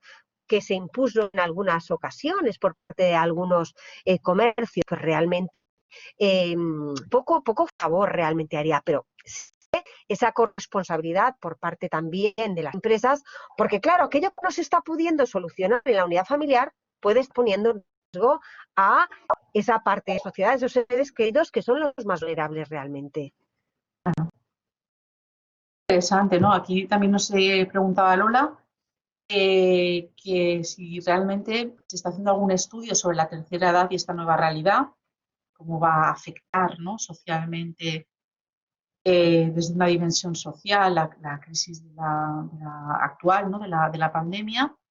En el ámbito universitario, y sobre todo en el caso de la NAURAN, eh, bueno, pregunta una cuestión que es muy evidente y que nos preocupa especialmente, y es evidentemente que muchas de las personas mayores, ¿no?, que están interesados en esta formación a lo largo de la vida, donde la Universidad de Valencia está tan comprometida y forma parte, yo creo que de su misión, de su ideario. No se atreven, dice, por la brecha digital, no se atreven con las clases online y ahora han visto cortado todo contacto. A mí esto es una de las cuestiones que más me preocupa, porque la Nauran realmente es un programa que tiene que ver no solo con seguir formándose a lo largo de la vida, sino de integración dentro de lo que es la universidad y la vida universitaria, estar en contacto también con estudiantes de su misma edad, pero también más jóvenes, ese papel tan importante, ¿no?, de encontrarse, de hablar, de sociabilizar, de tener una vida, de salir de casa, de hacer deporte, de pasear, de mantenerse activos, ¿no?, en definitiva. Y ahora muchas de estas personas tienen o van a tener evidentemente durante este año pues dificultades, ¿no?, para poder realizar estas actividades, ¿no?, que formaban parte de su plan de vida, lo que te decías antes de mantenerse activos, ¿no?, comentabas antes la importancia de mantenerse activos y de estar solos, ¿no?, estar solos en el hogar, de verse quizás también con distancia, ¿no?, respecto a los miembros de su familia. En este caso, no solamente con personas de la tercera edad, sino de esa cuarta edad que tú comentabas, que también me parece muy interesante, ¿no?, donde la familia es tan importante. Yo tengo una familia valenciano parlante, yo siempre, y es una cosa que me gusta mucho y siempre que puedo lo comento porque es que me parece entrañable, es que yo tenía a mi yaya, ¿no?, a mi abuela, era la madre de mi madre, que es la yaya, pero yo tenía a mi mareta, porque la mareta era mi bisabuela, y porque era la persona que hacía ese papel tan bonito, ¿no?, y tan emocional, bueno, por lo menos en mi casa, de estar con los niños pequeños, enseñando y en continuo contacto y contándonos cuentos, etcétera, y que tenía un papel totalmente distinto al que tenía la abuela o al que tenía la madre, ¿no? O sea, la mareta era como una madre, ¿no?, y a la que todos teníamos especial ternura. Claro, por un lado, esa dimensión, podríamos decir, familiar, está cambiando, esperemos que no durante mucho tiempo, pero evidentemente está cambiando.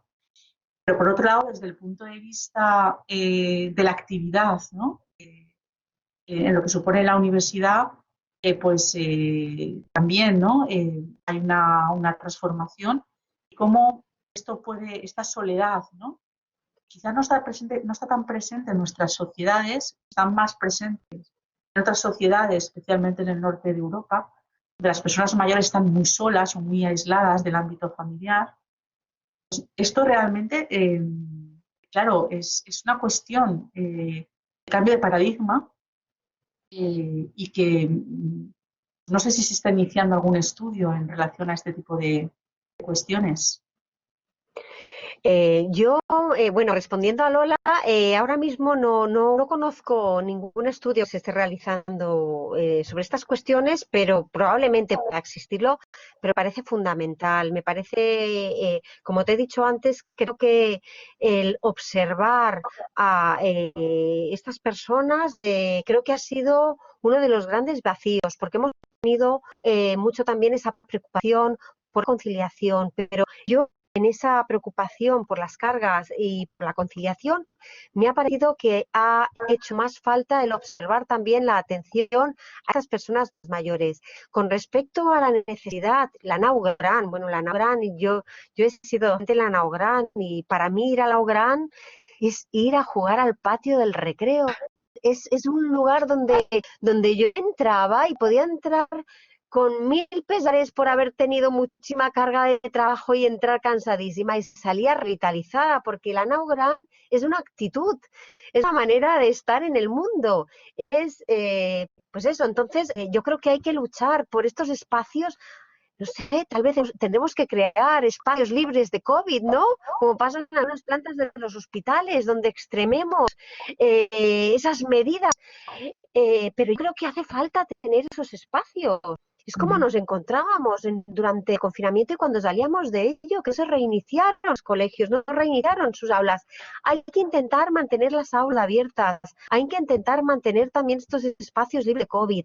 Con respecto a las políticas locales, teníamos un gran esfuerzo por parte de ciertos ayuntamientos muy comprometidos y entre otras cosas además porque los ayuntamientos también no son tontos y saben también que conquistar al público de mayor edad, que es además un público muy amplio porque sabemos nuestras pirámides poblacionales cómo van, es además algo que trae también un buen rédito político. Por parte por tanto, de nuestros municipios cada vez se está dando una mayor importancia a la creación de esas políticas públicas con atención a ese envejecimiento activo, esas escuelas, no solo los centros de día tan necesarios que muchas veces se han visto cerrados, pero también esos centros municipales a nivel local. Por tanto, es importante también dotar de presupuestos financieros que a nivel local, que a nivel descentralizado, realmente se pueda realmente atender estas necesidades, porque son estos lugares más cercanos donde se pueden. Y esto va a ser la mejor inversión también, porque ¿qué va a ocurrir con nuestros mayores? Sí, pierden esa actitud realmente. Lo que ocurría, pero yo, bueno, ha sido una de mis máximas preocupaciones, por ejemplo, con la atención de mis padres. Los primeros días del confinamiento, llamar y ver que esos hábitos a la hora de levantarse se habían relajado mucho, porque, total, ¿para qué me voy a levantar? ¿Para qué vas a levantar? Entonces, esa activación realmente para hacer ejercicio físico, estamos delante de un problema importante. Hay que mantener esas musculaturas, hay que mantener esos niveles de autonomía, hay que mantenerlo todo. Por tanto, yo creo que la atención a la cuarta edad y a la tercera edad, con esas diversidad realmente de qué puntos, porque claro, hablar de mayores es hablar ahora mismo de un espectro tremendo, porque tenemos mayores que tienen una potencialidad tremenda y que Sí, sí. están generando muchísimo. Bueno, de hecho, el otro día María Ángeles Durán, por No, ejemplo, increíble, hablaba no en pasa nada. el cómo se refleja. Ella comentaba cuando voy al colegio de mis nietos, de mis nietas, bueno, cómo piensan que es. Realmente es que bueno, y yo lo sé, por parte de la maravillosa gente con la que he compartido mis clases en la Naugran, vamos, gente con un entusiasmo, con una vitalidad, con una agenda, unos conocimientos, con una aportación. ¿Y esto cómo mantenerlo? Esto no puede caer, esto no puede caer. Yo por mi parte todavía sigo manteniendo las clases de universidad, en algunos lugares se están manteniendo con presencialidad y bueno, con mascarilla y demás, pero ahí estamos. Bueno, llegamos casi ya a las 2 horas de debate, de diálogo, de conversación con temas, creo que apasionantes, muy interesantes, con muchos interrogantes, con muchas dudas sobre el futuro. Queremos saber, ¿no? analizamos, porque realmente estamos viviendo un momento de cambio, ¿no? Evidentemente, yo que soy de historia, diría que histórico en este sentido, y que, bueno, vamos a ver cómo se resuelven, ¿no? Todas estas situaciones tan complejas, la crisis, cómo va a afectar esto, ¿no? A nuestra sociedad y a nuestros modos de vida. Yo creo que eso sería quizás un planteamiento, ¿no? de investigación a futuro. Bueno, vamos a ver, ¿no? qué nos depara el futuro. Respecto al tema de la Nauran que comentaban, yo simplemente decir que sí que la pretensión, ¿no? del servicio, que ahora se llama Servicio de Cultura Universitaria, es ir ganando presencialidad en espacios abiertos, poder hacer visitas, excursiones con grupos reducidos, fuera del aula, porque es a lo que bueno, tenemos que ir, ¿no? También a repensar las formas de formación o cómo formamos o cómo trabajamos. Y ahí estamos, ¿no? Hemos empezado algún proyecto pequeño de visitas al Museo de Bellas Artes, al Centro del Carmen, etcétera. Pero vamos a expandir estas iniciativas porque vemos que funcionan muy bien. Vamos a trabajar algún tipo de formación presencial al aire libre diversa, ¿no? Y ahí pues el profesorado, todo lo que pueda proponer será bienvenido, ¿no? Porque yo creo que es muy importante. Muchísimas gracias, Empar, por estar aquí hasta tan tarde y nada, muchísimas gracias a todos por vuestra asistencia. Gracias.